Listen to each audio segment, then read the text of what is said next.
Estamos de volta com a especialista em construção civil, agora falando sobre a tecnologia utilizada no sistema estrutural de uma edificação. Fundação é uma parte do projeto estrutural de uma edificação, né? E a tecnologia hoje largamente usada são estacas e outros elementos de fundação também feitos de concreto armado. Essas estacas podem ser moldadas no próprio local da obra, ou então pré-moldadas. Tem vários tipos de fundação, né? Nós temos fundações profundas, fundações mais rasas, como sapatas, ou então só um radier, que é praticamente só uma base embaixo da casa. Mas necessariamente para se projetar uma fundação, a construtora, o engenheiro vai precisar ter em mãos a investigação do solo, né? Ver que tipo de solo que tem embaixo de onde se pretende construir a edificação, e também saber quais são as cargas daquela edificação, que seja uma casa ou um prédio, né? Se é um prédio residencial, tem cargas diferentes de um prédio comercial, né? Então são projetos estruturais, tanto a estrutura, a superestrutura, o que está acima do solo, quanto a fundação que está dentro do perfil geológico da construção. A gente projeta as fundações em função do que vai ter em cima e do peso que isso vai representar, né?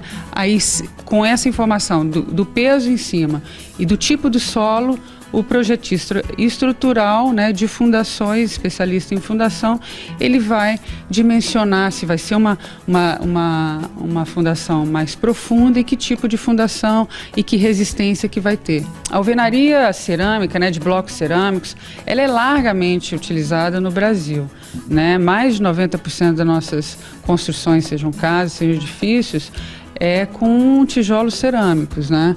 Mas a gente tem outros tipos de materiais de vedação, né, para fazer alvenaria, como os blocos de concreto, né? Nós temos também paredes de concreto maciço também. Nós temos o drywall, que é para paredes internas, né? E também outros tipos de paredes, por exemplo, se a gente estiver falando de sistemas estruturais como o steel framing, que é um sistema de estruturas metálicas e com painéis pré-fabricados de vedação. O sistema drywall são paredes de gesso, ela tem uma estruturação metálica, né, e com duas placas de gesso fazendo tipo um sanduíche. Nesse espaço entre as duas placas de gesso que formam a parede, se coloca as instalações elétricas e hidráulicas, e aí diminui a geração de resíduos. É um sistema construtivo, né, de vedação de paredes que racionaliza o trabalho, né, a execução dela, porque é mais rápida de montagem, né, ela gera menos resíduos. E hoje de uns 10 anos para cá, tem crescido muito o uso dessa tecnologia, desse sistema de vedação em ambientes internos, né? Ainda tem é cultural o brasileiro querer ter uma solidez quando bate na parede da sua casa e tudo. Então, isso já vem sendo trabalhado culturalmente na sociedade, né? Nós vemos um aumento da utilização do drywall e uma diminuição nessa resistência. Mas ainda tem, a indústria do drywall ainda tem passos ou degraus aí a avançar nesse aculturamento. Hoje o gesso, ele facilita muito por ele ser modular. As placas têm vários tamanhos, né?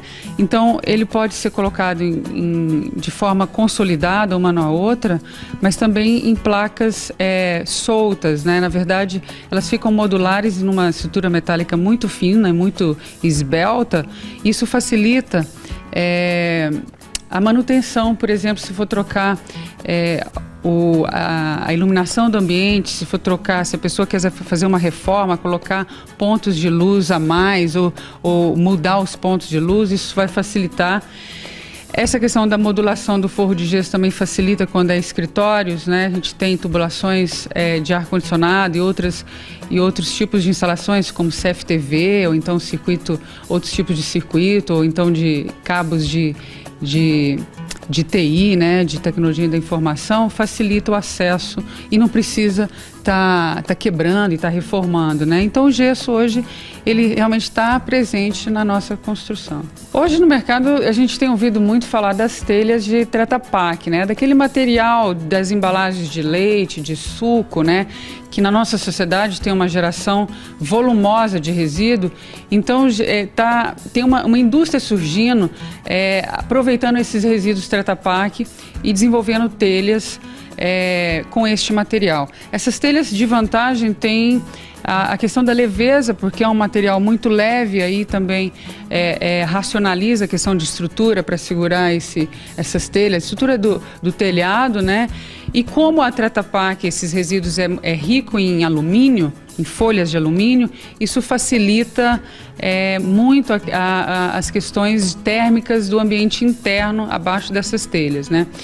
Apesar de a gente estar discutindo muito, a gente ainda sente falta de informações técnicas mais consistentes em relação à durabilidade dessas telhas. Como sempre, a inovação tecnológica ela tem um período de experimentação pelo mercado, de comprovação, né, das suas características técnicas, das suas vantagens e tudo. E a gente está passando por esse período em relação às telhas Tetra Pak, na utilização de materiais que conferem mais sustentabilidade à construção. A gente vê tantos caminhões nas portas das obras e tudo, que ficam rodando, faz um barulho até um pouco que incomoda a gente, mas a concretagem ela é largamente usada como sistema estrutural das nossas construções, né? O concreto armado, né? O que a gente vê nesses caminhões é uma mistura de agregados de pedras de brita com cimento, com areia e tudo, que já chega com um certo cuidado tecnológico para aquela resistência requerida para aquela obra, seja uma casa, seja um edifício, e ali é colocado numa forma onde já tem as armaduras, certo? É colocado aquele concreto e resulta no quê? Resulta nesses esqueletos que nós vemos dos prédios e também no que a gente não vê que está embaixo, que é a fundação. Então a concretagem é um dos sistemas mais usados, sistema estrutural mais usado aqui no nosso país e no mundo inteiro, mas temos outros tipos de sistema estrutural, estruturas metálicas, estruturas de madeira, que estão chegando no Brasil com muita força.